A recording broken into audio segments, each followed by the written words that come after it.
پیروں کے وظیفے نہیں، میرے نبی کوئی بڑے وظیفے نہیں بتاتے تھے، بڑے چھوٹے چھوٹے مختصر۔ ایک صحابی نے عرض کی یا رسول اللہ رزق کی تنگی ہے، کوئی وظیفہ بتا دو۔ اب آج کل کو جو پاکستان کے حالات ہیں سارے ہی لوگ تنگی کا شکار ہیں، تو چاہے زراعت ہے چاہے تجارت ہے، کھلم کھلا نقصان ہو رہے ہیں، ہماری ہر فصل کروڑوں کے گھاٹے سے ہم بیچ رہے ہیں۔ تو میرے نبی نے فرمایا، انہوں نے کہا یا رسول اللہ کوئی وظیفہ بتائیں، تو میرے نبی نے فرمایا ادم علی الطہارہ یوسع علیک رزقک، باوضو رہا کر تیرا رزق بڑھ جائے گا۔ ایک لوٹا پانی ہے، ستارہ کیمیکل دی لوڑ ہی کوئی نہیں، ایک لوٹا پانی،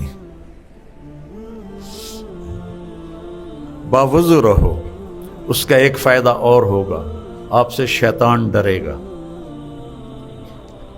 اور تیسرا فائدہ اللہ آپ سے پیار کرے گا، چوتھا فائدہ فرشتے آپ سے پیار کریں گے، پانچواں فائدہ باوضو مر گئے تو شہید مریں گے۔ تو اتنی چیزیں اس وضو کے ساتھ جڑی ہوئی ہیں، تو پھر نماز پڑھنے کو بھی دی چاہے گا۔ صرف وضو کے کرنے کی سستی سے بچے نماز چھوڑ دیتے ہیں، باوضو رہا کرو، اللہ رزق بڑھائے گا۔ اور موقع ملے تبلیغ میں تھوڑا ٹائم لگایا کرو، اس سے آپ کو سیکھنے کو ملے گا۔ قرآن کی تلاوت کرو، اپنے نبی کی زندگی پڑھو، بار بار پڑھو، اپنے نبی کی بیگمات کی زندگی آپ سب بچیاں پڑھو، وہ کیسی عورتیں تھیں جن کے بارے میں اللہ نے وہ کہہ دیا جو کبھی نہیں کہا کہ لا یحل لک النساء من بعد، میرے نبی یہ جو 9 آپ کی بیویاں ہیں ان کے اوپر آپ کوئی شادی نہیں کر سکتے، ولا ان تبدل بہن من ازواج، اور نہ ہی آپ کسی کو طلاق دے سکتے ہیں، یہ آپ کی دنیا اور جنت میں بیویاں ہیں۔ اتنا بڑا ان کو اعزاز ملا، تو ان کی زندگی پڑھو تاکہ آپ کے سامنے کوئی نمونہ تو ہو کہ کرنا کیا ہے۔ تو سارے بھائی نیت کرتے ہو نا بچے بچیاں، ایک نماز نہیں چھوڑنی، ایک جھوٹ نہیں بولنا، ایک دھوکہ نہیں دینا، ایک گالی گلوچ نہیں کرنی، غیبت جھوٹ نہیں بولنا، اور رزق حلال کمانا ہے۔ اللہ آپ کو ڈاکٹر بنائے، آپ کام کرو۔ میں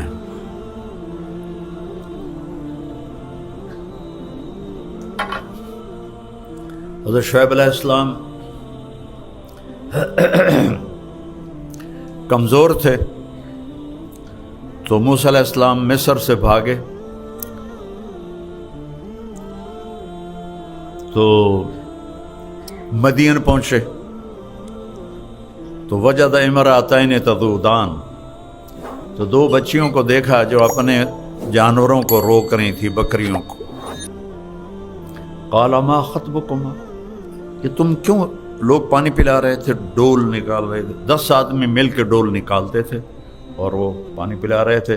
ان کا لا نسقی حتی یسد الرعاء وابونا شیخ کبیر، جب تک یہ سارے پلا نہیں دیتے، ہم کمزور ہیں، ہم نہیں پلا سکتے۔ تو وہ آگے بڑھے، موسیٰ علیہ السلام سب کو یوں دھکا دے کے اکیلے نے ڈول ڈال کے اکیلے نے کھینچ لیا۔ نبی میں 40 آدمیوں کی طاقت ہوتی ہے، اور فسقا لہما، ان کو پلا دیا۔ وہ جلدی واپس چلی گئیں، ان کا جلدی کیسے آ گئیں؟ کہا اس طرح ہوا ہے، ایک آدمی نے ہمارے پلا دیا، کہا جاؤ اس کو بلا کے لاؤ۔ فجاءت احداہما تمشی علی استحیاء، ایک تو یہ جملہ بتانا تھا کہ جب وہ لڑکی آئی تو اس طرح آ رہی تھی کہ جیسے حیا اس کی سواری بنا ہوا تھا، حیا کی سواری پہ وہ سوار تھی، حیا کی سواری پہ سوار تھی۔ قالت ان ابی یدعوک لیجزک اجر ما سقیت لنا، کہ میرے ابا آپ کو بلا رہے ہیں تاکہ آپ کو وہ آپ کی محنت کا صلہ دے۔ وہ چلے گئے ساتھ۔ تو باپ بوڑھا ہے اور بیٹا کوئی نہیں ہے، تو بیٹیاں کام کر رہی ہیں۔ اس سے پتہ چلا کہ شریعت کی حدود کے اندر عورت کام کر سکتی ہے، بشرطے کہ کوئی